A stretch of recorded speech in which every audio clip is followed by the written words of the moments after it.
ভোর, আকাশের রং ঘাস ফড়িংয়ের দেহের মতন কোমল নীল।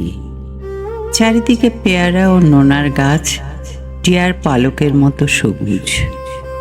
একটি তারা এখনো আকাশে রয়েছে, পাড়াগার বাসর ঘরে সবচেয়ে গোধূলি মোদির মেয়েটির মতো, কিংবা মিশরের মানুষই তার বুকের থেকে যে মুক্তা আমার নীল মদের গেলাসে রেখেছিল হাজার হাজার বছর আগে এক রাতে, তেমনি তেমনি একটি তারা আকাশে জ্বলছে এখনো।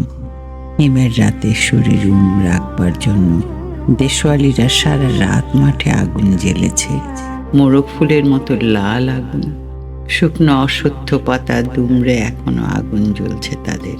সূর্যের আলোয় তার রং কুসুমের মতো নেই, আর হয়ে গেছে রোগা শালিকের হৃদয়ের বিবর্ণ ইচ্ছার মতো।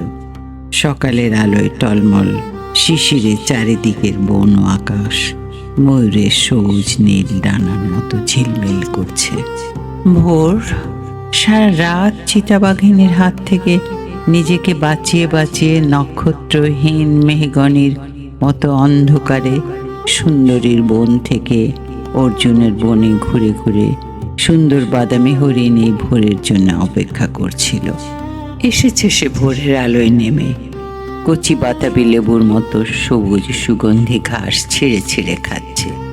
নদীর তীক্ষ্ণ শীতল ঢেউ এসে নামল, ঘুমহীন ক্লান্ত বিহ্বল শরীরটাকে স্রোতের মতো একটা আবেগ দেওয়ার জন্য।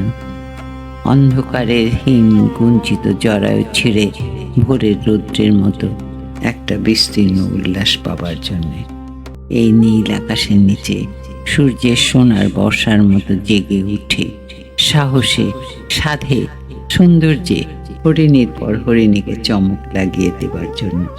একটা অদ্ভুত শব্দ, নদীর জল মচকা ফুলের মতো লাল।